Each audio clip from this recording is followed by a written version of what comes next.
Testing, testing. It's the Willy Show. Starting in 5, 4, 3, 2, 1.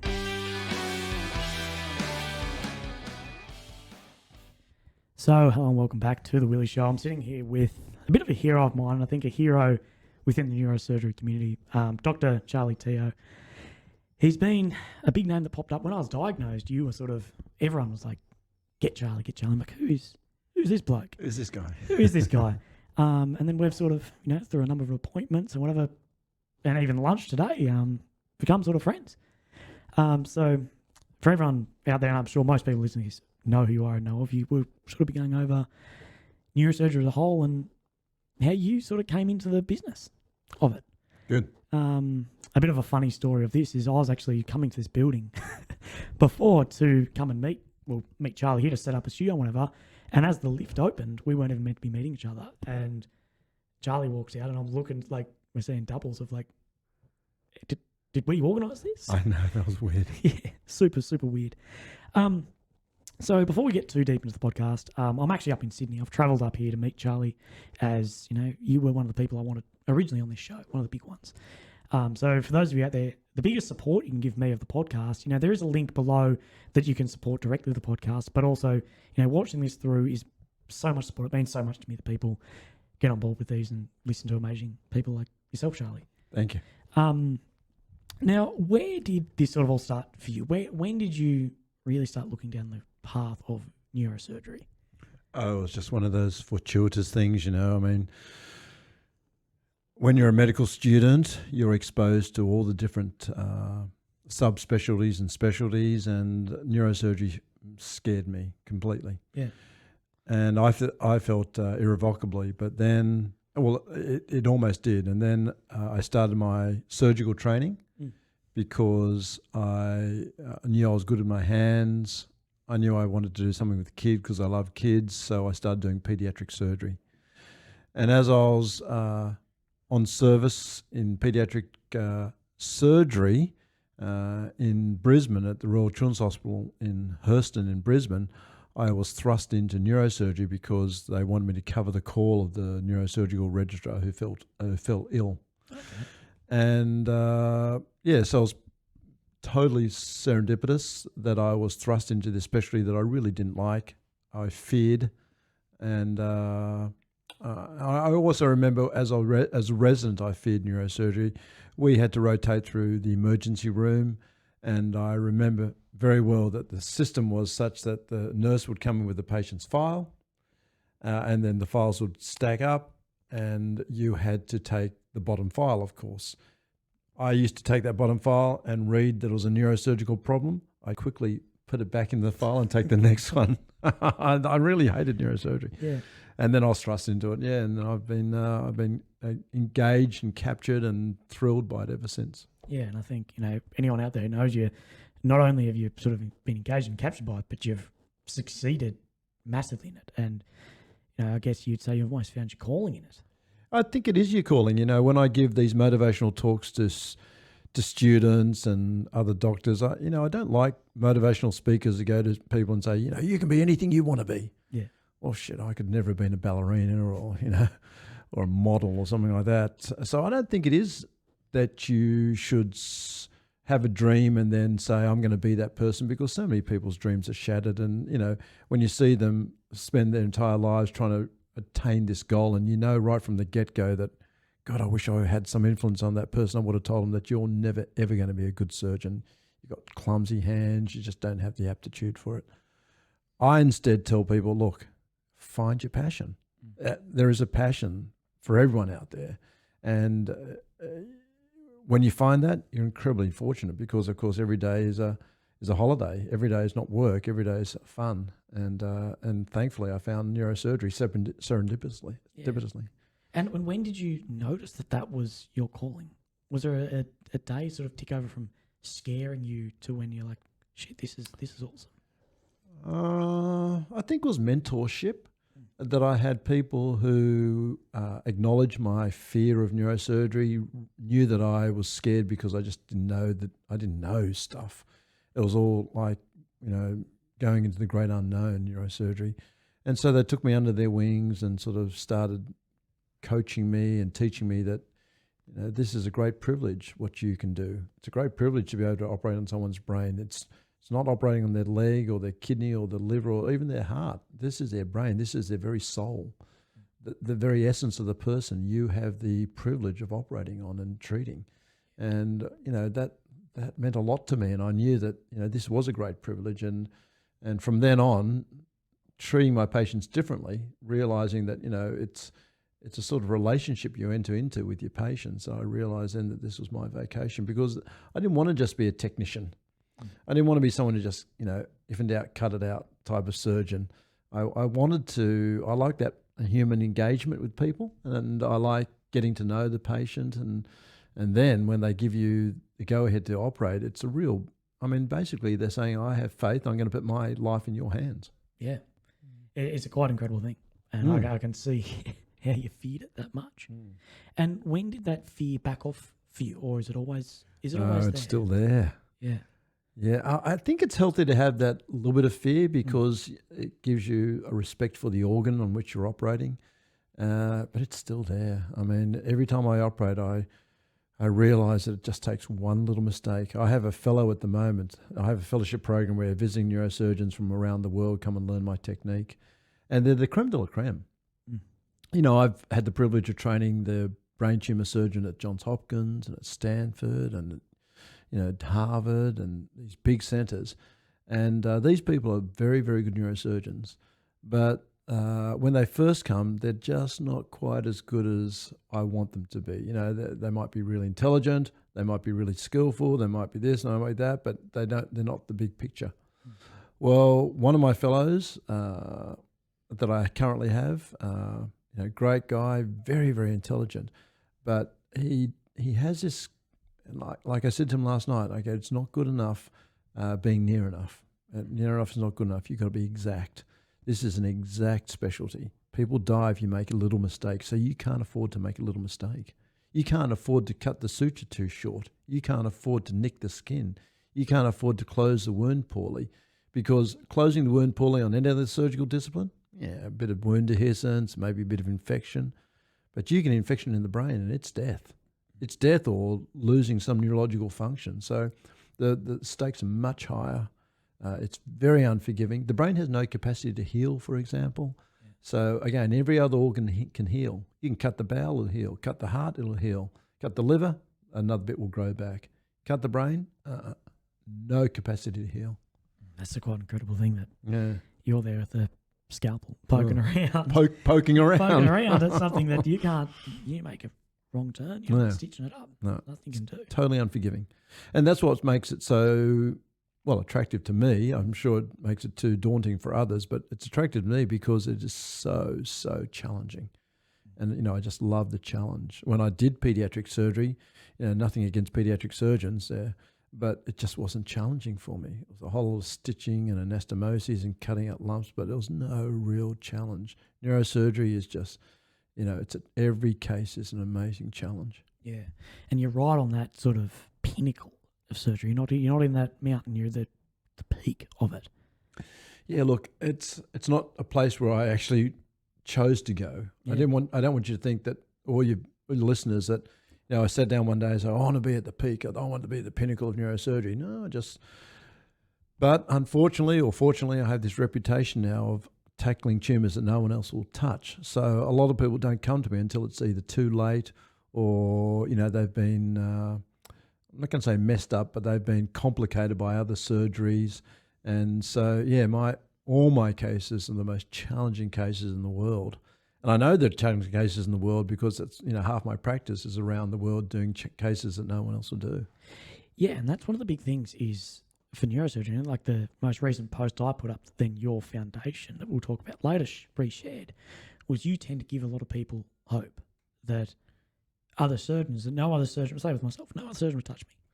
And you were there to step in and go, well, I'll tackle it if you're willing to accept what could happen. Yeah, and this whole concept of hope is, I think, a little bit misunderstood because my colleagues have accused me openly in public forums on TV programs, interviews of offering people false hope. Mm.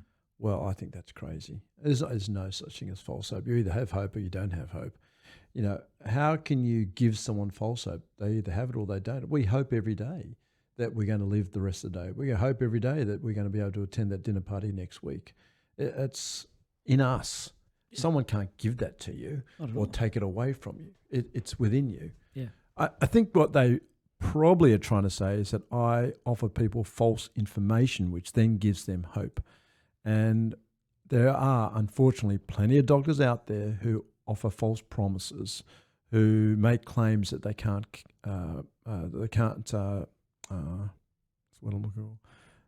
they can't secure, and they give information to patients that is not true, and that's bad. And unfortunately, there are doctors out there who go, oh yeah, I can make your breast look perfect. Well, that's bullshit.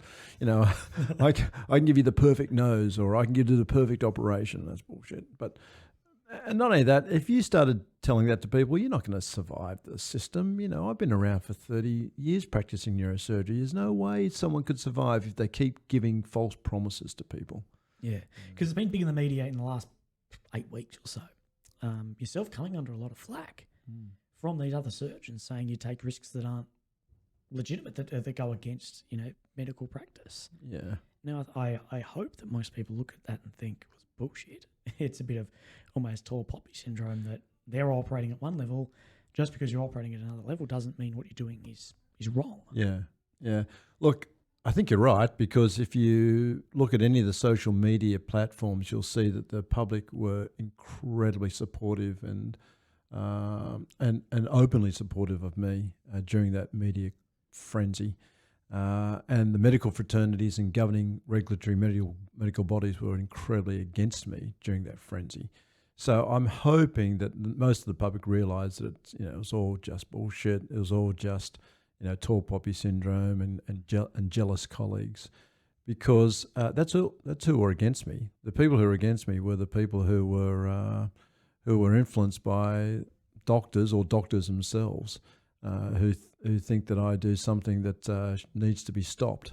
And the thing I'm doing that needs to be stopped that they don't like is that I'm making them look bad. And they think it's intentional. That's why they hate me. But it's not intentional. I don't give a contrary second opinion to make the first neurosurgeon look bad. I just tell the truth. But the bottom line is it does make them look bad, because if a patient goes to a surgeon, he says your tumour is inoperable. Then they come to me. I say, well, it's inoperable. It is operable. I can take it out, and then take it out successfully. Of course, it's going to make the first surgeon look bad. Yeah. And so they say that Teo's an arsehole because he made us look bad. Well, I'm sorry. I didn't try and make you look bad. It's just that because you've stuck your head in the sand and you've tried to malign me and tried to defame me, you're the one who's looking bad because you made it that way. Yeah. If you'd referred the patient to me, or if you supported the patient, just say to the patient, look, I don't like this Charlie Teo guy. I don't even believe what he does is right or wrong, but I'd be happy to support you if you wanted to get a second opinion from Dr. Teo. I'll organise it for you. Yeah. Then of course they won't look like an arsehole. They'll look like a real sort of knight in shining armour. But they don't do that. They won't even do that for their patients. Yeah. Instead, they tell their patients, don't go and see him. He failed his exams. He charges all this money. He's an arsehole. He's got worse outcomes than you know. We see more of his bad outcomes than you. And the list goes on and on and on of how they try and stop patients from seeing me. Yeah. And I guess it's pretty easy to look at the surgeries that we'll say have been unsuccessful, I guess. It's a lot easier to look at them than the multiple that have gone successful, because you don't hear about what's gone wrong. I know. And the way I explain it to a lot of people, and correct me if I'm wrong, is the patients that have gone unsuccessful you got to remember they had, like say a stage 4 GBM that you've operated on, and they've operated and, something may have gone wrong, but at the end of the day, they were going to die anyway. You had that glimmer of hope, this is a low chance I'm going to pull this off. But there's a chance. It's still there. The way I've sort of described to people, it's not you're taking a perfectly healthy person and then making them unhealthy. Yeah. These people are incredibly unwell, dealing with a terrible disease that you've been, I'm going to try and tackle this and see see how we go. Yeah. And it doesn't always. And again, I Pull think off. that's the reason I survived, because, I'll be the first to tell you, there'd be no other neurosurgeon in Australia with a complication rate as high as mine. The number of patients that I've hurt, the number of patients that I have not bought them significant time will be far greater than everyone else's, because I do the world's worst cases. And they come to me end stage. I mean, I operated on a young boy yesterday. I swear if I'd operated on him 4 years ago when he was first diagnosed, he would be basically walking today. Yeah. But he was told his tumour was inoperable, so what does he do? He just accepts that. And now when he presents to me, he's quadriplegic. He's walking with a cane despite the fact that he's a young man. He has to go to the toilet every hour because his bladder's not working well. He can barely use his left arm because it's so poorly functioning. Of course he's going to do poorly after surgery compared to if he'd been normal.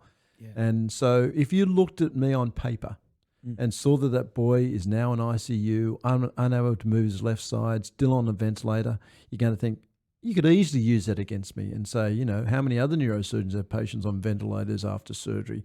Very few, thank you very much. He's obviously a bad surgeon.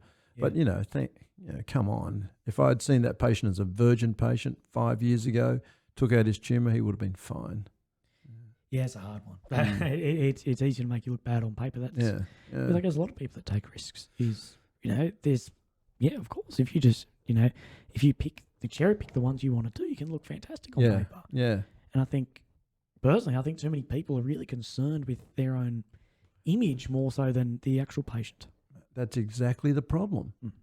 And that's been shown. It's not as if it's just hearsay. So, the Australian government, for example, have always wanted to bring out a website that tells patients how good their doctors are. Yeah. It uses KPIs or, some measure of how good your doctor is. The amount of patients that end up with a weak arm, the amount of patients that end up with infection, et cetera, et cetera.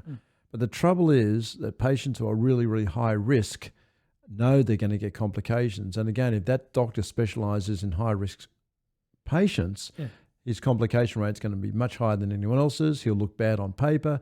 He will, rank low on the website, and therefore people will choose not to do high risk cases.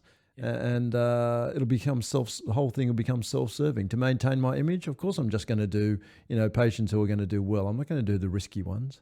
Yeah, of course. And you give those people somewhere to go. Yeah. And I know I've always said that, if I was given 6 months and Charlie said it'd operate and no one else, well, I've got to fucking take that risk. At worst, you're taking 6 months from me. Yeah. But at best, you might fucking cut something out. Yeah. I think the shit you cop is of people that have never worked with you, met you. They're not patients of yours. No. Among families and patients, and I'm one of your patients. That's something that we should make common in this. Is that I am looking at doing an operation with yourself. Yes. That Charlie's not a monster. You're not here to fuck me over. You're here to give me the best possible outcome that you can give. Yes. And like you said, you're very personable to people. I didn't say that. No, but you build a relation with people. You're not just a robot doing surgeries. Yeah. You build a relation.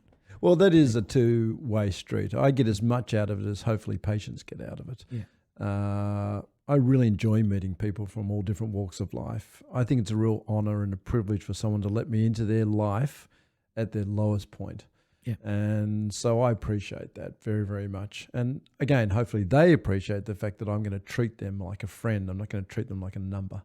Yeah. And so the relationship usually works very, very well. There are occasionally some patients that I don't know, I must upset them or something. And there are some patients who upset me. But I must say that in 30 years of practice, I can count on one hand the number of patients who have actually upset me. Really? Yeah, and that's fantastic. I know it's not the easiest thing, though, meeting someone like yourself as far as in your office. You are a very almost over-honest surgeon that, you walk out, 100% truth. You don't gloss over anything. You don't say, oh, well, Matt, I think this, or, this is the outcome. You go, well, yeah, Matt, this is the tumour. Yeah. This is what the literature says. This is what my experience says. And sometimes you're walking out going, holy shit, like that's almost the truth you didn't want to hear. Because brain tumours are a fucking savage business. Yes. There's no, There's no glossing over it. There's no pulling your punches, and there's no glossing over it when it comes to brain cancer, brain tumours. It's funny you should say that. I had, because of that media frenzy, of course, it put me right on the front page of everything. So one of my disgruntled patients wrote a letter of complaint to the HCCC saying that Dr Teo painted this terrible picture of brain cancer, and it was very, very pessimistic, and he depressed me, and please take him to task for it. Yeah. Of course, the HCCC wrote me this ridiculous letter saying, please address this complaint. You know, they should have just thrown it in the bin. But anyway, so the bottom line is that, yes, I am painfully honest when it comes to brain cancer. Yeah. Because, I think people do need to know, and then they can make up their own minds if they want to try and keep up their hope, if they want to try and be the 2% who live more than 5 years, or, if they're just willing to accept fate. And so, again, you just leave it up to patients to dictate what course they want to, or what sort of journey they want it to be. Yeah. Yeah, the brutal honesty, though, is, at least from myself, so appreciated. In most cases, it is, Matt. Most cases, people come out and say, look, I didn't like what you had to say, but you're the first person to actually sit down and tell us how it is. But unfortunately, like I say, there are some people who don't like that. Yeah, well, I know when I first came to see with my mum that we walked out of your office sort of out onto the street, and Mum burst into tears. Oh, so I'm sorry I haven't, you didn't come and see Charlie before this. Now, of course, no one's to blame. But, it was the first time in, would have been almost 10 months since I was diagnosed, that I'd had honest, no bullshit, no beating around the bush, honest, this is what you've got, this is what you can do, or you can do nothing. And I think that's something rare with something so hard. Well, it requires time. You got to actually, like I say, you got to sit down and talk to your patients, and a lot of doctors, I don't know, I've seen specialists, schedule patients one every 15 minutes, and you can't have a conversation like that in 15 minutes. Firstly, you've got to get to know your patient. You've got to be on the same level as them so you can communicate, and that takes a bit of time. Then you've got to go through the facts because they want to know that, and then you've got to go through your opinion, which is purely subjective, and then you've got to give them time for questions. I give my patients at least half an hour to an hour, and sometimes it's even longer, an hour and a half. I've had my secretary knock on the door saying, you've been in there for 90 minutes now, get out. And but that's what patients deserve. Yeah. They deserve that time because they're going through the worst fucking time of their lives, you know? Yeah, you don't know, especially sitting in a waiting room thinking, oh, fucking Dr. Charlie Teo's late, what the fuck? You don't know who's in that office. You don't know that they may have just heard that themselves or their kid or their mum or their dad has just got the worst news of their entire life. Yeah. That's why I'm always against people getting, a bit like, oh, he's late. Well, so whoever the doctor's late. You don't know the patient that's just been in there, especially at a neurosurgery clinic. Yes. They're not stuffing around with an ingrown toenail there. Right. They might be getting told, well, you've got 6 months to live. Yeah. You have a 2% chance. That is 99% of my patients. And how do you personally go with, you're in a business of, almost a business of dying people. How do you deal with that personally?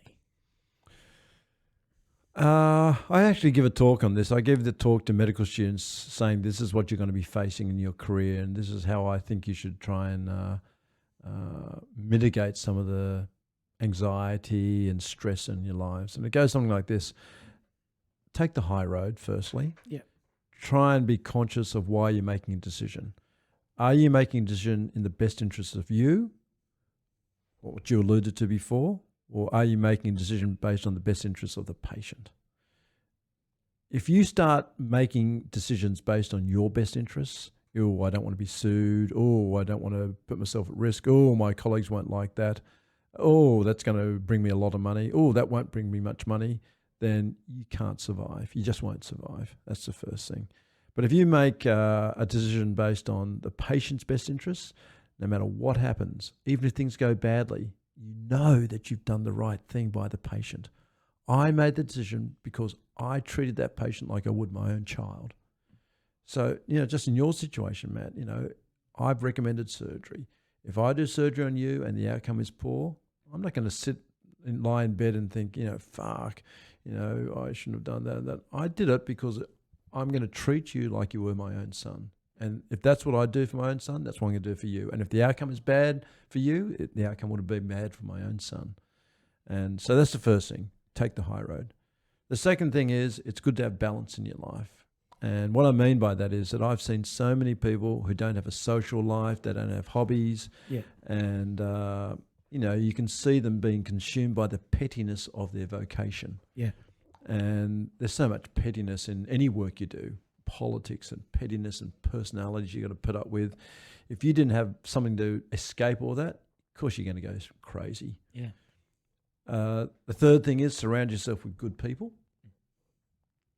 And what I mean by that is that it's lonely at the front and at the top, and if you can have a support system behind you that helps you get through it, then that's fantastic. So don't surround yourself with the obsequious sort of sycophants, and don't surround yourself with yes men, and don't surround yourself with people who aren't as good as you to make you look better.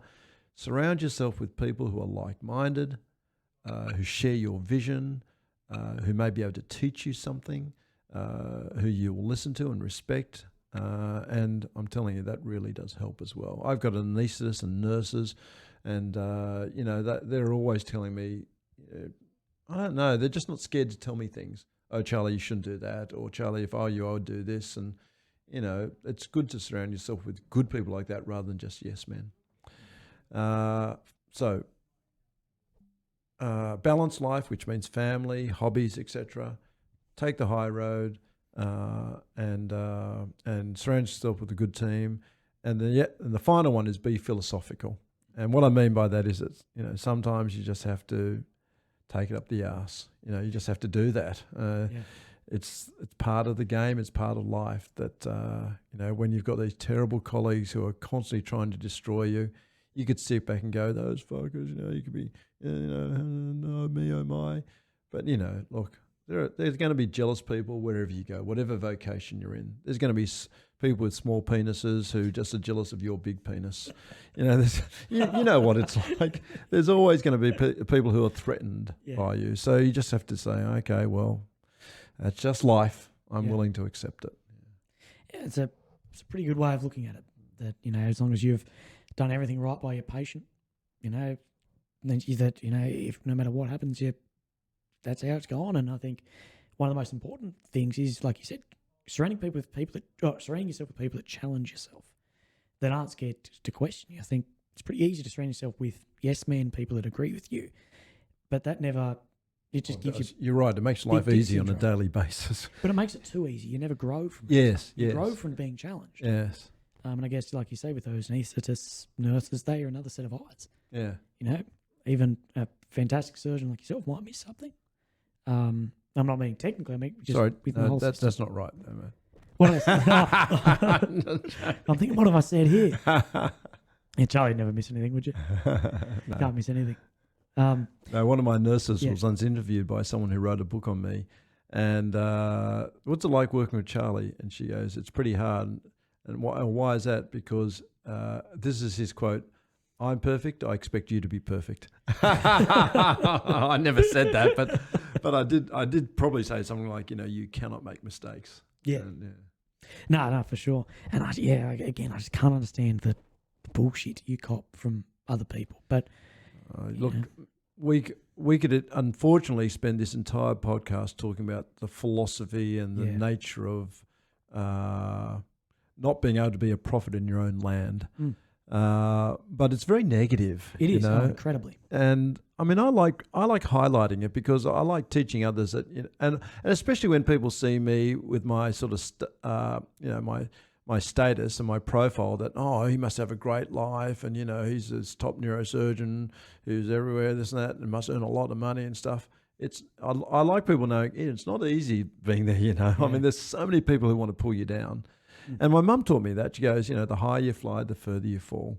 Yeah. And so with all the acknowledgement and accolades that I get, there's going to be a lot of people wanting to destroy you. Yeah.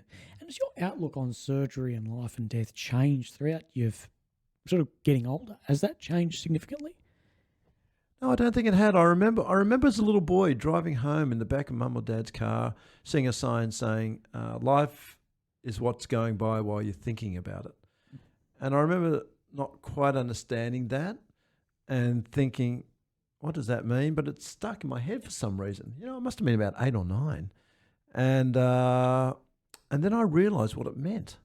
And what it means is that, life is very short. Yeah. Life is very short, and we can have all these plans and we can have visions about what we want to do when we retire, for example. Well, so many people die before they retire. And my patients are a constant reminder to me that life is incredibly fragile. And you can waste so much time thinking about what you don't have as opposed to appreciating what you do have. And so I've tried to base my entire life on that philosophy that we're not here for a long time, we're here for a good time. Yeah. You've got to do something. You've got to find a job that you enjoy. You've got to make the world a better place. Yeah. You've got to treat people with respect. You've got to appreciate your friends because they're a hard commodity to find. These really important lessons in life, I think, is what makes me. I was going to say successful in life, but I have been successful in life because I've been happy. I mean, I'm really happy. Yeah. And I think, some people gauge success in life by the material gain or, whatever. But I think the most important part of life is to be able to look back on life and say, God, I've had a happy life. I've been so fortunate. As opposed to people who often sit back and go, God, I'm unfortunate. I don't have this, I don't have that. And, he does this and he does that and I can't get to do that. And, just to really appreciate what you've got and just make the most of it. Yeah, it's something I've had to learn, I think, particularly in the last couple of years, is to really stop and reflect on what you have got. Not what you want in the future, not what you've had come and go, but what you've got right here and now. Especially with, my diagnosis is right here and now, sitting here, I am a healthy 23-year-old. Yeah, I've got a tumour, but it doesn't affect me at all. I'm fine. Yeah. That you need to stop and really appreciate that. Yeah, but see, that's the silver lining. I can't tell you the number of patients that I've had that said, listen, I didn't start living until I was diagnosed with a brain tumour. Yeah. And before that, life was it was almost like routine. I'd get up, I'd go to work, I'd say hello to my wife, I'd go, just like routine. Once I was diagnosed with the brain tumour, they could actually smell the flowers, they could appreciate the blue sky, and they really started to live. And isn't that beautiful that people with a death sentence like brain cancer can actually help you enjoy life? And that's what I have every day. Every day I get to say to myself, oh my God, instead of being miserable about the neighbour who makes too much noise or miserable about the fact that, I'm going through a divorce or, miserable about the fact that this or that, I can say to myself, thank God I'm alive. Thank God, for what I've got. Yeah. And I think I'm one of those people that didn't really smell the roses until, it sort of mortality came in my face and was like, shit, this is real. You will die one day. Yeah. I think that's when I was like, shit, I need to stop living the routine, you say, and start really living. Yeah. And I say to a lot of my mates fairly often that in many ways, a brain tumour is the best thing that's ever happened to me. in many, many ways it is. I'm way more mature than I've ever been, more successful as far as doing more stuff that I've ever needed to do. Yeah. I was going to work, coming home, doing this and that, and now I'm like, shit, I don't have that much time. Yeah. So I need to smash this out as much as I can. And I'm busier now than I ever have been. Yes, great. And there's a quote that got pushed around for myself on a really, really old podcast about said, I don't believe that cancer brings death. I actually think it brings life, because the new outlook on it is that you have to live it. You've only got one. And I think that's one of the hardest things to really come to your own sort of mortality is, well, I'm going to die, and I'm not going to be here one day in the world. He's going to keep turning without me. And you can't blame people for not thinking about that, because we all focus on life and hope and we don't think about death. We don't think of ourselves as having a use-by date. No. So, I can understand why people actually just don't make the most of their lives or don't appreciate what they've got, because you're not reminded about it. No. But once you're reminded about it, like I am every day when I see my patients, or you knowing you've got a brain tumour, that's when you start living life. That's when you go, fuck, I'm going to be dead probably in 2 or 3 years' time. I better start consuming this life. I better start, eating, I don't mean eating food. I mean eating as much of this and consuming it and digesting it and using it as much as I can because, I know that my life is going to end in a few years' time. Yeah, and I think I wanted a big thing of I wanted to learn too. I started researching a lot about sort of like physics and astrophysics and stuff because I was like, I want to understand the world around me. Right. And that helped me sort of come to terms with a lot, was understanding that, fuck, I'm a tiny little cog in this massive gearbox and stuff, and that, I'm not going to stop anything, but I'm still a part of this. And that helped me a lot. Yeah. Yeah, and we know that death is a certainty. Everyone knows it, but we don't think about it. And therefore, we waste our lives sometimes thinking, oh, well, it's not going to happen to me, it's not going to happen to me. Shit, it is going to happen to me. Yeah. But by then, it's too late. Yeah, I know Sam Harris talks about that. He goes, we all know that we're one doctor's visit, one car ride, one plane trip away from death. Yes. But we never really think of it like that. Yeah. But we deep down, we all know it. Why don't we start living like that is going to happen one day? But you're right, we don't think about it. It's internal arrogance. It's like, I don't know, why wouldn't you think about it? Because the only thing that's as certain as taxes is death. So why wouldn't you? But we don't. Yeah. We don't. I almost fantasize sometimes when I didn't. I look back and think, fuck, there was a time I didn't think about this at all. Yeah. Now I'm constantly reminded of it. I don't know if I'm a better person for it now or not, but it's the way it is. Well, you think about it, you are a better person because, number one, you are a better person because you're learning more, you're becoming more active with life, you're interacting more, and the world's a better place for it because you're doing things like this podcast where, you're trying to spread messages and good things and just the work you do for the Defence Department, all those things are good things. So it's I think you're going to make a huge impact. Well, you are making a huge impact on life and the world and the big picture, more than if you. I'm sorry to say, but probably more than if you didn't have the brain tumor. No, you're completely right. None of this would have happened if I didn't have a tumor. I wouldn't have a need to. Yeah. But I feel like, well, at least I'm making something of it, and that almost legacy of it. Well, yeah, I might not, but these podcasts and this and that'll still live on far beyond myself. Yeah, and I would contend that you probably wouldn't have done this if you hadn't had no, not at all. Yeah. Not at all. Now, I know we're trying to focus more on the positives now than the negatives, but one of the things I have been asked a lot about, and I'm constantly defending it, linking people places, is the price of operations. Right. And I know you have broken down on a morning show about, well, actually I take home a tiny percentage of the operation. Yeah. But just if we could go over a bit more of, what an operation, say, well, you can use mine as an example if you'd like, what that would cost and the breakdowns. Because I know people up front look at, you might be a 6-figure operation and people go, oh, fucking Charlie's charging through the roof. Yeah. At the end of the day, you're a private surgeon. Look, I think everyone knows that that's not right. But again, it was just fantastic fodder for those who don't like me to sort of gun for me. Because, again, it's all market driven. You're not going to survive in the market if you're charging $120,000 for an operation versus $2,000 that most people charge for an operation. You just wouldn't survive, no matter how good you are.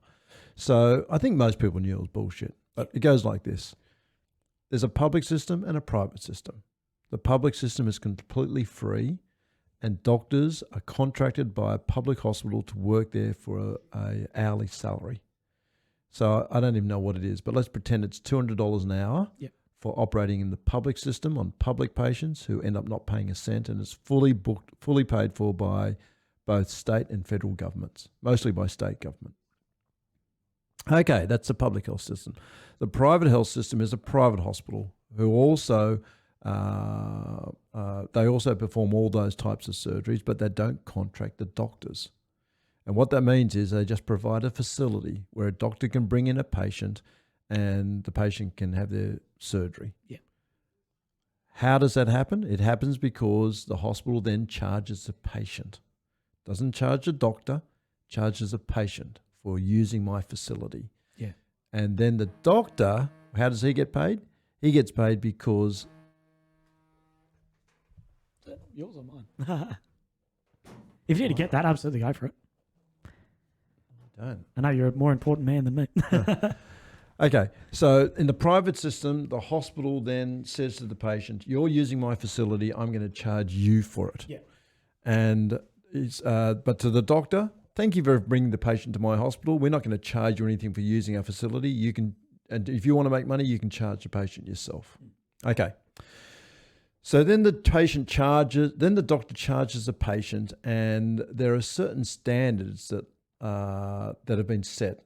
They're not hard and fast. You don't have to abide by them. But the AMA, for example, come out with a system that says, if you're going to do a breast augmentation, we think you should charge this amount. Yeah. If you're going to do a brain tumor, we think you should charge this amount.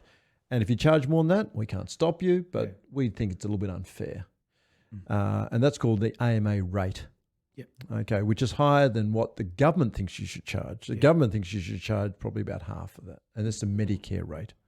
So there's a Medicare rate, the AMA rate, and then you can charge whatever you like. Yeah. Now, some very, very greedy doctors, even if they don't offer a service that's any better than anyone else's service, will charge huge amounts of money. And if they provide a fantastic service, then of course they survive. Yeah. Now, because patients, even if you're not the best technical surgeon, if you're nice to your patients, if you provide good care pre and post operatively, then they don't mind paying an extra amount for that. Yeah. Even if the surgery itself is not so good. Some surgeons who offer an operation that no one else offers will charge a lot of money simply because no one else charges it. And, I've been skilled. I've been training for 20 years to do this. I've been overseas for 6 months. I bought all this equipment to do it. And I think I can charge more than AMA rate simply because I'm offering something that no one else is offering. Yeah. Okay. And then there's a thing called no gap. Yeah. And no gap simply means that if you come and see me in a private hospital, I'm going to charge you what your health insurance...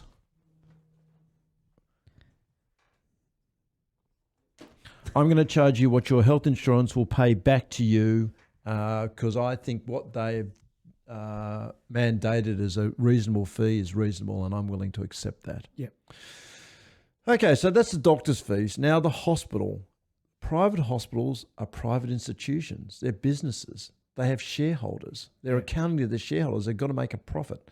So I don't think it's unreasonable for a private hospital to charge what they have to charge. They're a business. Yeah. They're a business. And again, if they don't provide a good service, they're going to go bankrupt anyway. Yeah. So if they provide a good service and they've got shareholders saying that you've got to make a profit, then, charge whatever you like.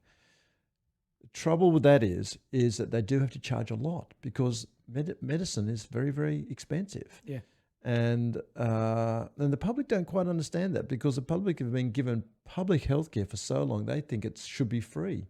Well, I'm sorry, it's a privilege to get healthcare. It's not just it's not something that everyone can get. Yeah. And that level as well, the different levels of healthcare. Okay, so then the public hospital charges not only a fee, which is quite high, but in my case, because some patients get complications and they're in hospital for longer, they like making sure their costs are covered. So they sometimes charge double their fee.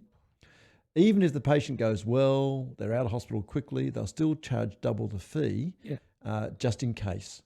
That patient gets that money back. And so, instead of 35, 40,000 like it normally costs for a brain operation, they'll charge 80. And then if everything goes well, they get, the balance returned to them. So you can imagine if you've got... I think that's something very, very misunderstood, that money's coming back, that's almost like a keepsafe for, if something goes wrong. Something goes wrong. We've got this, for your rehab, whatever. Yeah. I think that isn't understood at all. Yeah. And the fucking private hospitals didn't come out and support me during that whole media fiasco. If they were truthful, they would have come out and said, okay, no, Dr. Teo's right. It's a big bill, but we're part of that problem. But here's why we're part of that problem. We have to cover our costs. And I think people would have appreciated the honesty. Yeah. But instead, what did they do? They put the boot into Dr. Teo. Not only they did, but also the College of Surgeons, AMA, even the fucking Cancer Council of Australia came out and said bad things about me. Yeah. I mean, they're all using me as a scapegoat to try and deflect attention to themselves, but it is a problem. Yeah. It's a problem that health should cost so much, but it's something that is not going to be easily addressed just by scapegoating Dr. Teo. It's a problem that really does need to be held, and the conversation needs to be held. And are you part of that conversation, or is that conversation? No, you kidding? I'm not part of any society. I'm not part of any group. I'm not part of any governing body. I am persona non grata. Yeah. You know, as soon as I came back from America, my own society said that I can't join them because of some small technicality. You know, after you finish your registrarship, you're meant to spend 1 year in an accredited Australian hospital. And instead of doing that, I went to America. So they say that I can't be a member of their society. And, you know, and the College of Surgeons, I'm a member of that because you have to be. But they've spent the last 20 years of my career in Australia trying to destroy me. They've never represented me, despite the fact that I'm a member of them. I tried to become an active member. I put my head in. I put my head in the circle to be a member of the college council, and I was rejected. And you know, I'm never going to. You know, I'm just persona non grata. I've got too big a mouth. I lack total diplomacy. I'm very, very outspoken, and I tell the truth, and people just don't like that. Yeah, I think some people aren't ready to hear the truth No. on it. So enough on the negatives. Yeah, I really want to. It's a negative. It's a very negative thing. Well, we'll go up on positives now. Right. Something that I support, you know, like very openly in public, not only with my own words, but financially, is your foundation, the Charlie Teo Foundation. Now, you moved away from the Cure Brain Cancer Foundation that you originally started, if I'm correct, and you moved away from that just due to some political stuff, I'm presuming. Yeah. We won't go into that. People can look that up if they want. Right. And then you've started your own foundation. What I'd really like to know is what your foundation is doing, because I know you're doing correct me if I'm wrong on this, but the world's first cannabis trials for high-end gliomas. Is that correct? It's partially correct. Yeah. So you're right. Let's not bring up the negative, but it's very simple. Mm-hmm. When charities become large, they end up having huge costs. Yep. And those costs sometimes outweigh the money that they can actually send to their cause. Isn't that terrible? Yeah. So you donate $100 to a charity, $80 goes to administration and running the charity, $20 goes to the cause that the charity stands for. Now, I think that's unacceptable. It's criminal. Yeah. I certainly don't want to donate to a charity like that, and I think the public should be aware of the fact that a lot of large charities run like that. So with full transparency, I started the Charlie Teo Foundation, and we pledged to our donors and supporters that we would publish our P&Ls, profits and losses, every quarter, so they knew exactly how much money was being spent on the charity itself versus how much money was being spent on brain cancer research. Yeah. And so that's first thing, based on transparency. The second thing is that on reflection of my previous foundations, I had raised millions of dollars, over $20-30 million since 2001. So that's almost 20 years of raising money, raising over $20 million. And when I sat back and looked at the outcome of that, I had to be honest with myself. My patients are no better off now than when I first came back to Australia 20 years ago. Yeah. Surely I can spend my time better and my donors' money better. And how am I going to do that? Well, I started this whole research thing, talking to people, philanthropists all around the world. Every time I went to America, I spoke with the money-raising people and the research scientists. And it turns out that many of the great advances in cancer research, and in fact in medical research, has not been from the large institutions, the big universities, the highly funded scientists. Many of the big discoveries have come from left field thinkers, people who haven't been funded or haven't been supported by their colleagues. The disruptive people with disruptive ideas. I know one of them. Yeah. And so I thought, wouldn't it be great if we had a charity that could identify those people and fund them and say, listen, we know that you don't have university funding, but it sounds like a pretty good idea to me. We're going to, help you get that thought to fruition. And so it's all about transparency. It's all about running lean and keeping our costs down, and it's all about finding disruptive thinkers so we can. It's going to be a gamble. I'm sure you understand that, but hopefully gambling will find the winner. Eventually get the winner. So I know, because I will be asked this. What are your sort of percentages of money, say I donate $100, how much of that is going into brain cancer research, other than in your administration costs? Administration costs. So, and you can't say administration costs, Matt, because a lot of them spin it. So a lot of the major charities say their administration costs are 15%. Yeah. And so my old charity, Cure Brain Cancer, Dr. Teo, he's not right. Our administration costs are 15%. Well, look at their P&Ls, look at their ACNC website, and you'll find that over $3 million spent on salaries was not under administration costs. They put that under the heading raising awareness. Yep.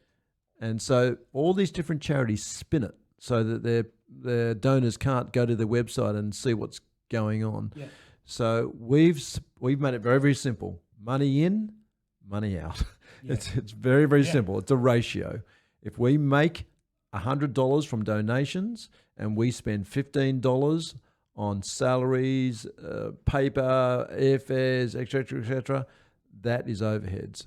Yep. And if we spend $80 on, if we gave $80 to the universities and we spend $20 in doing that, $20, that's the overhead, 20%. And we go in further than that because, for example, when you donate money to a university to run a research project, most universities take a percentage of that as well. Yeah. So, of course they do. Yeah, of course they do. And again, I can't blame them, but the bottom line is that amount is anywhere between 20 and 30%. Yeah.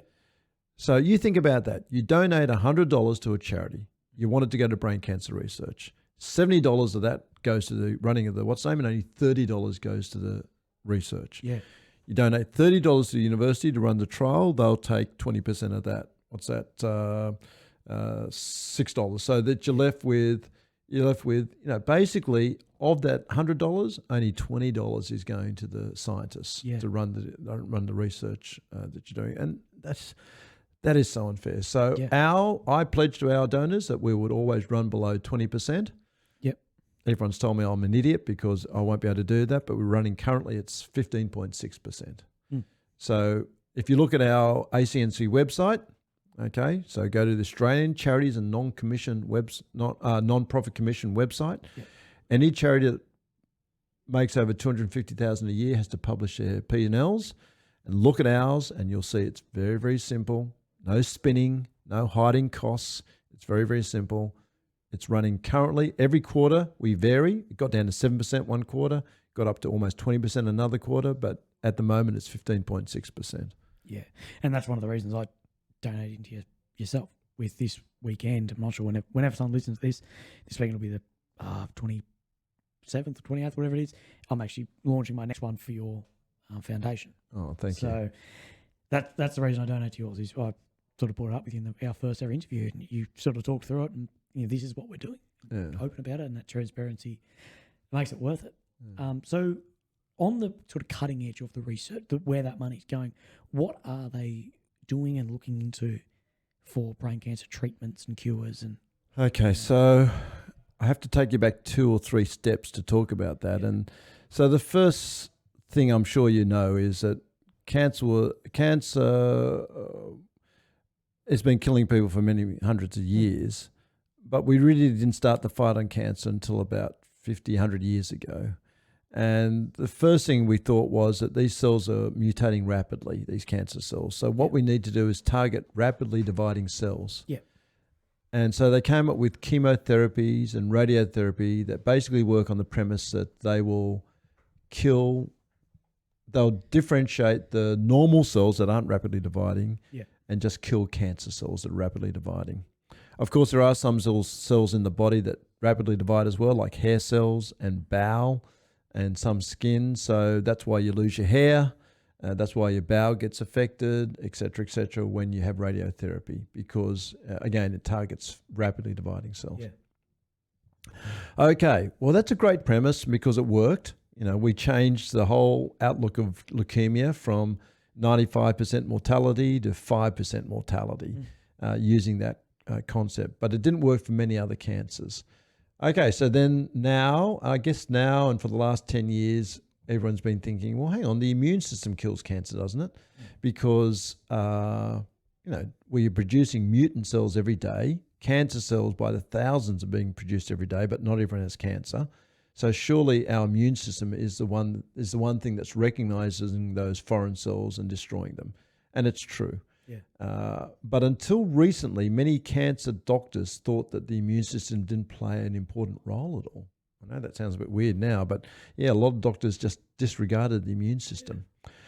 Well, immunotherapy now is all the rage and thing in vogue. And immunotherapy basically says, it wouldn't be great if we could find a foreign marker on those cancer cells, call it an antigen, and then develop an antibody by our immune system to then kill those cancer cells. So identify them as foreign. System. Yeah, exactly. Identify them as foreign and then attack them. And that's currently being done, but wouldn't it be great if we could boost that system? And that's what immunotherapy is all about, trying to find those antigens and developing antibodies, or helping the body develop antibodies to fight those foreign cells. Here's brain cancer. Well, what can I say about brain cancer? It's got everything stacked against it, and it's the world's most intelligent cancer. So just a few things that people don't know about brain cancer. It is the most heterogeneous of all cancers, which means that even if you found a common antigen, it's not common. It's common to about 5-10% of cells. So it's going to kill off at most 5 or 10%, which means 90% I guess are going to be stronger than ever, and they actually, thrive then. Yeah. So there's no homogeneity to it. There's no one thing that links all the cancer cells together. So that's that. That's bad. Second thing is that it loves hypoxia. Now, hypoxia is this condition called, lack of oxygen.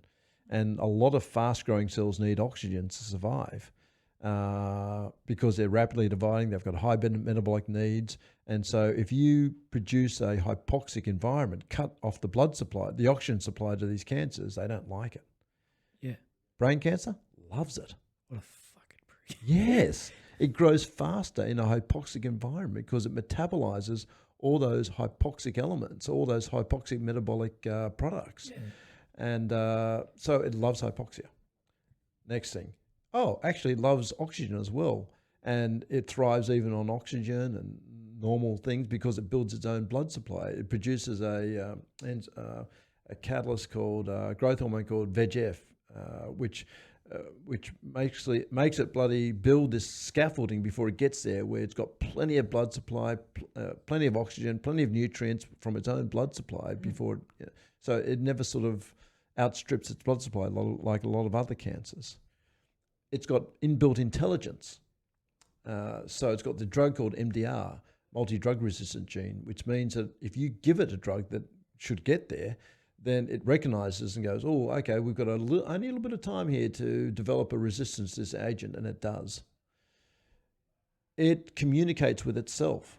So there's very good studies showing, and you can actually see this on graphs, where if you present a toxin to one part of the cancer, it'll warn its colleagues on the other side of the tumor saying, we've got this chemotherapy coming in, it attacks, this and that, so get ready and start preparing some resistance to it. So it talks to itself, and it actually communicates and learns before the tumor even gets inundated by the toxin or the chemotherapy. Okay, it's got an outer shell of protection from all toxins, because there's a thing called the blood-brain barrier, which is all part of everyone's normal brain. So the blood-brain barrier is a natural mechanism to stop toxins, such as chemotherapy, from getting into brain. It was built to keep us alive. Yeah. Well, the blood-brain barrier stops any chemotherapy from getting to the tumors.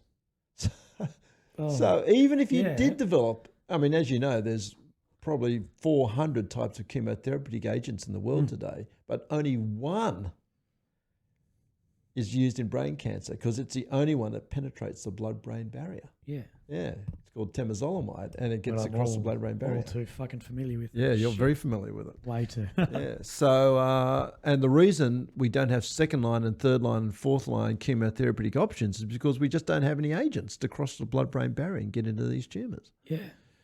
So, and I could go on. I could go on for another probably 2 or 3 days listing all the qualities of brain cancer that makes it such a formidable foe. It is the world's most intelligent cancer. It is the world's deadliest cancer. It has the fastest doubling time of any cancer. And a doubling time is it's the time it takes to double the number of cells in a cancer. And a lot of cancers are measured by days, weeks, or months as to how long it takes to double the cell number. Brain cancer, 16 hours. To double the number. Double in number. Jesus. 16 hours to double the number of cancer cells. So, and the list goes on and on and on. It sort of relates back to what you and me were discussing in our last appointment about, like, we won't be able to tell you, Matt, when your tumour's changing. We're not going to have it unless you have an MRI at least within a 16-hour period. Yes. It'll change the dot. That's right. Yeah. That's right. That's exactly right. You're fortunate to have a tumour that looks and probably is and is behaving like a low-grade tumour. So they're uncommon, though. They're uncommon. Yeah. So about 70% of all the primary intrinsic brain tumours that we see are cancerous, and those poor bastards never got the opportunity to do something about it. Yeah. Yeah, so with those qualities, what are they looking at doing? Oh, sorry, that's the original question. No, that's all right.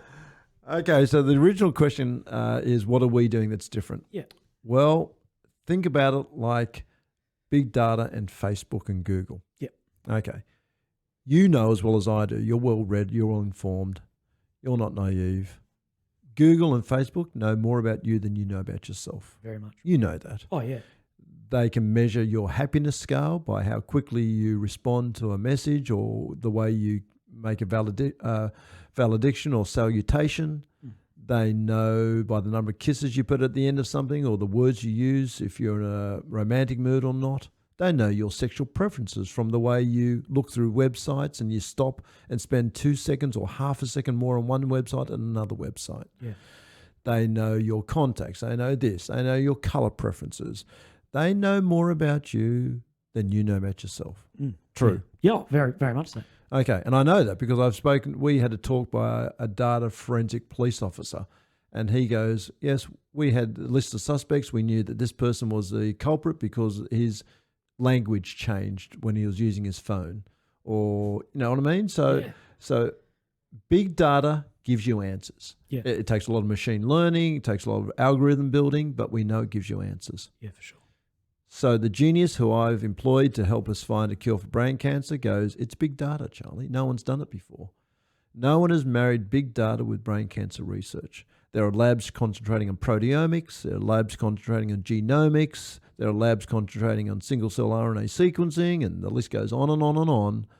But we don't put it all together, and we don't build algorithms. We just have never done it. So this guy has identified that as a potential way of building algorithms. So we know how to hurt someone's tumor because we will know that tumor better than the tumor will know itself. Yeah. But it takes huge amount of data. And we've got it. We've got it there. So, just when doing an MRI scan, you've got, thousands and thousands of KBs and megabytes of data there that we just don't even use. A surgeon will look at the scan and say, oh, yeah, there's your brain tumor. But there's all this other data built into, hidden in those DICOM images. So that's just one thing. Then, of course, there's your profile and there's your demographic. And then, of course, there's your blood tests. And then when we take your tumor out, we can do molecular sequencing on it and we can look at the profile of it. And so the list goes on and on of all this data that we can put into a data bank and hopefully build up some algorithms and understand the uniqueness of people's tumors and how to attack them. And so that's one of our projects. There's a few projects that we're doing, but I think it's a very worthwhile project, and I'm hoping it's going to come up with some answers. Sounds incredibly promising to me. It sounds almost logistic. Like why hasn't there been a Google or a Facebook for brain tumors or cancer? It almost sounds like a Black Mirror episode. Yeah, but you're right. But there isn't, and that's what we need. But it does take a lot of money, a lot of effort, a lot of smart people working on it. And, to this guy's credit, he identified some very smart people. We've got them to work on this project. They're so excited by it, and it's coming up with some pretty good answers already and algorithms already that they're going to leave. So let me just say it again. He's identified some really smart people down in Melbourne working for a big data company. Yeah. And hopefully those people have already found some pretty exciting things, and they're thinking of leaving their data company and coming to just work for us. Brilliant. You're funded by my foundation. Yeah. Fuck, that's insane. I know. That's for someone like me, that is pretty fucking promising. Yeah. No, it is promising. Yeah. I mean, already they're coming up with algorithms that no one else has ever come up with. So, because everyone's tumour is different. Yeah. And we've got to understand that. So we've got to try and learn about your tumour, not the average GBM, not Joe Blog's tumour. We can't use his data on you. Yeah. We've got to know your tumour, and and find algorithms by which we can then use that data to target your tumour. And do you think there's do you have a sort of time frame on when this will be up and? Yeah, so those guys proposed to us just about a month ago that they would like to leave, and but of course they need salaries and they need funding, and so we have now put in an application to my chief scientist Mike has put in an application to my foundation for funding for those guys, and I'm very hopeful that we'll give them the funding. That's insane. I know. That's awesome. I'm pretty breathless on that. I know. I'm hoping they're going to come to Sydney, start working full time on this project by, certainly by the end of the year. Oh, Jesus. I was thinking 5 or 10 years. No. By the end of the 6 year. months. Yeah. There's another project that you're going to absolutely love. Yeah. So we've identified a company in Europe that builds nanoparticles. Mm-hmm. We've identified a company in America that is now using focused ultrasound. And we think we can use the two companies to come up with some treatments for brain cancer. Okay, so think about it this way. These nanoparticles can carry anything. They can carry chemotherapy, they can carry bacteria, they can carry toxins, you name it, they can carry it. Focused ultrasound can break down those nanoparticles and make them burst and release their load. Yeah. Focused ultrasound can also break down the blood-brain barrier. Yeah. Okay, so you give focused ultrasound to where you want the blood-brain barrier broken down at the time that the nanoparticles can then cross the broken down blood-brain barrier and get into the cancer, and then you explode the nanoparticles to release their cancer load. In animal studies, they've been able to deliver 3,000 times the concentration of chemotherapy that you could give otherwise, because, of course, it's not going to hurt anything else in the body, like your bone marrow or the rest of your brain. So think about chemotherapy given at 3,000 times the concentration that it can normally be given, and chemotherapy agents can get to the brain that previously couldn't get to the brain because of the blood-brain barrier, and you've got an amazing potential treatment option. That's incredible. Yeah, and that's still hot under. We haven't really started on that one yet, but again, we've identified companies, we've talked to the companies, we've flown over, we've met them. And we think that we will be able to fund a collaborative study in the next, say, 6 months, 6 to 12 months. I mean, that's going to take a lot of funding as well. But still, people have been very generous. As Charlie Teo Foundation has raised $5.5 million in a year. Yeah. And I'm hoping that people will continue being generous and see my vision and share my vision. Yeah. Well, it's a perfect time to have you on because I'm starting my fundraiser, and then the fundraiser's for you. So I guess whoever listens to this, it'll be open to donate. Well, it's always open on your website to go through. Yes. And then ours will just be through yours as well. Yeah. And that's an incredible thing to, break down that blood-brain barrier. Yeah. Try saying that bloody 5 times through. Yeah. To deliver that chemo. Yeah. And I'm guessing in that you wouldn't get the amount of side effects you get otherwise because it's a targeted treatment. Totally targeted to the tumour because it's focused ultrasound, not the whole brain. It's focused to sub-millimetre accuracy. So they can actually focus exactly where they want the blood-brain barrier to be broken down. Yeah. And are they the main to your foundation? No, there's another project, but I'm not very savvy with science. And so I'm not too bad at it, but it's all about single-cell RNA sequencing that we're doing with the Garvan Institute here in Sydney. Yeah. It's a great institute. We've got a great scientist there. And again, my scientist, Mike, felt that this particular project was really worthy because no one else had done it in the world. It turns out the best person in the world for single-cell RNA sequencing is here in Sydney, And so that's another project that I don't quite understand the logics behind that one, but it's apparently a good project as well.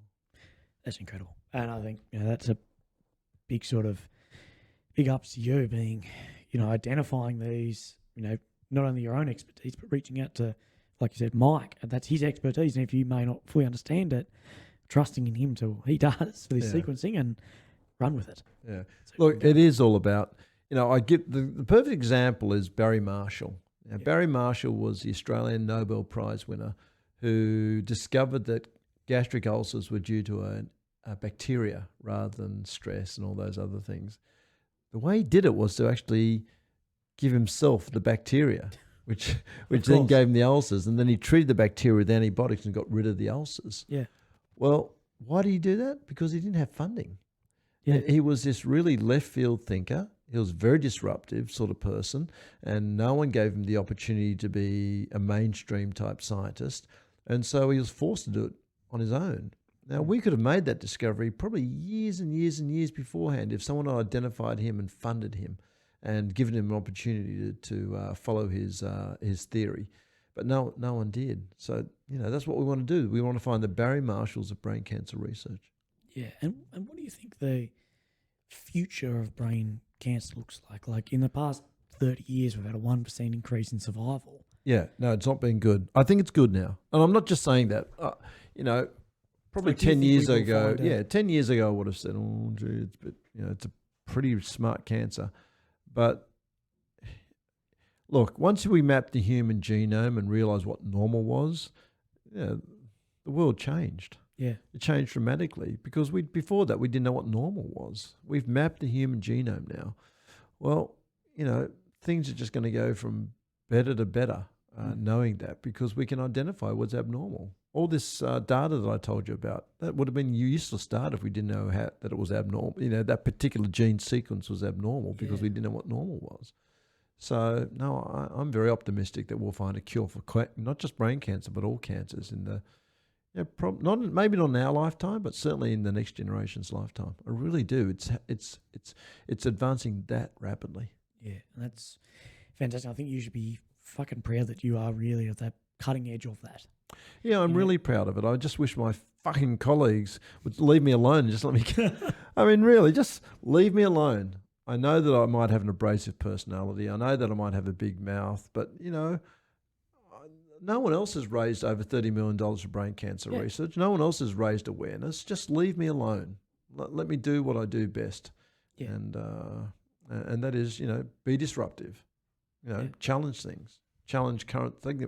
Challenge dogma. Yeah, no one's got anywhere by working by the fucking book. No. Of course, there's always your regulations, and they're in place for safety, but you're not working outside of that. You're doing, like you said before, you're doing honestly what's best for them. And if your colleagues are fucking really stopping you, I even went through a bit where you were thinking of giving up neurosurgery only recently. Yeah, look, the media said that I threatened to give up, and I guess I want to clarify that I don't want to give up. I don't want people to think that I'm that sort of personality, but it does get hard. Yeah. And I'm scared that one day it might just become just too hard. Mm. And, that whole media frenzy a few weeks ago was very distracting. Mm. So, and, you can't be distracted when you're doing brain surgery. You've got to be totally focused on your patient. Well, like you came up to me today and you're like, oh, yeah, I've got 12 hours of surgery. And you're like, fuck. Yeah.